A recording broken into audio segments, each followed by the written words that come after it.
Hey guys, welcome back here to today's edition of the Fishing Teacher, and appreciate you guys swinging by for the video today. And we're going to be talking about the difference between fishing a plastic worm and a jig in today's video. A lot of similarities to these lure categories, but then again, there's a lot of differences in it. And I think a lot of people struggle going back and forth between a worm and a jig. So I'm going to give you guys some good tips and advice on how to fish them, how to work them, situations they work in, and really the difference overall that we'll be talking about between these two lures here. Also, guys, I will have my Blaukat Throwback jig in my tackle warehouse, link in the description of the video if you guys are interested in picking up some. This is my hand-tied living rubber jig made by Cumberland Pro Lures, one of the only living rubber jigs you can buy on the market today. Just attention to detail second to none. Get them at the tackle warehouse link. And also, guys, quick reminder, we got 1 week left on the biggest sale of the year on Solar Bat, my signature series RB2s and 3s. You can get them at 50% off through the end of July. You're not going to have this big of a sale ever again on these glasses. Also, if you use the promo code RandyB, you get free shipping and handling. I'll have the Solar Bat link in the description of the video if you guys would like to get a pair. I think you guys will really like them a lot, so appreciate that. Okay, guys, I get one of the common, responses and comments I get when I'm talking about worm and jig fishing is there's a lot of people that say, well, I can catch fish on a worm and I do okay on a Texas rig worm, but I just can't catch them on a jig. I struggle with jig fishing. So here's a couple different things I'm going to say about that. First, if you can catch them on a Texas rig worm, you can catch them on a jig. It's the same thing. The bite's the same. The mood and the personality that triggers the strike is the same. Conditions are the same, whatever, because on both of these, a jig, you're hopping it along the bottom, and on a Texas rig worm, you're doing the same thing. You're hopping it along the bottom. So the mechanics of the bait are the same in terms of how you work it a little bit. Now, there's some different nuances that I'll talk about as far as, what I like to do, to the bait specifically. But regardless, here is the basic common thread that they have is when, you cast your bait out there, on a jig or worm, you're going to let it hit the bottom and then you start working a little bit. Now, how you work it's a little different, but it's the same thing. The bait is on the bottom, you're working the bait like that to give it action, and then the bite, when it comes, it's either like you see your line tick or you just feel something feels funny or mushy and you see your line start swimming off and moving off. So if you can fish a worm, you can fish a jig. It feels a little bit different. That's the only thing about it. Based upon the size of the weight that you're using, there can be a slight or significant difference in the feel, but a lot of it has to do with the profile. It's like once you get familiar with a worm or jig, it's like you can tell the difference because a worm the worm comes through the water with a little bit less resistance, where the jig has a little bit more resistance simply because of the head design on it. It doesn't have the slip sinker. So there's some slight feel differences that you have, and that feel difference is accentuated a little bit by how heavy of a head you're using on the jig specifically.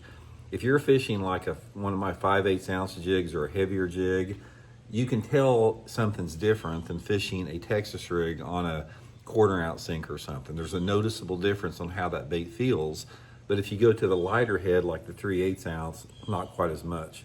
So from that standpoint, don't get caught up in thinking you can't catch them on a jig, because both of these lure categories are going to work in the exact same situation in terms of the cover, the water clarity. They all work in dirty water, mid-range clarity, and clear water. They all work in thick cover and sparse cover. It's the same thing. Anywhere that you are getting a bite on a plastic worm, you can throw a jig in there and probably get a bite too. Now, the difference between the two is unless you're using a finesse jig, if you're using a full-size jig, you're probably not going to get as many bites as a Texas rig. Texas rig, a little bit smaller profile. It's not as bulky. A jig is a bulkier bait, larger. So obviously you're going to catch bigger fish on a jig, probably going to get more bites on a worm overall. Now, there's exceptions to the rule. I've had situations where I've caught 50, 60 fish on a jig in one day. And I've had situations where I've caught big ones on a plastic worm. But if you look at, let's say, for example, you catch 1,000 bass on a plastic worm, Texas rig, and you catch 1,000 bass on a jig, I can promise you that those 1,000 bass that you catch on a jig are going to weigh significantly more than a plastic worm, and it would probably take you a lot longer to get to the 1,000 bass on a jig than it would with a worm. That's the primary difference between the two. Okay, second to that, let's talk a little bit about the difference in how you actually work a worm or a jig, because this is the problem a lot of people struggle with. Now, here is how I work a plastic worm. When I'm, it doesn't matter if I'm pitching it out there or casting it.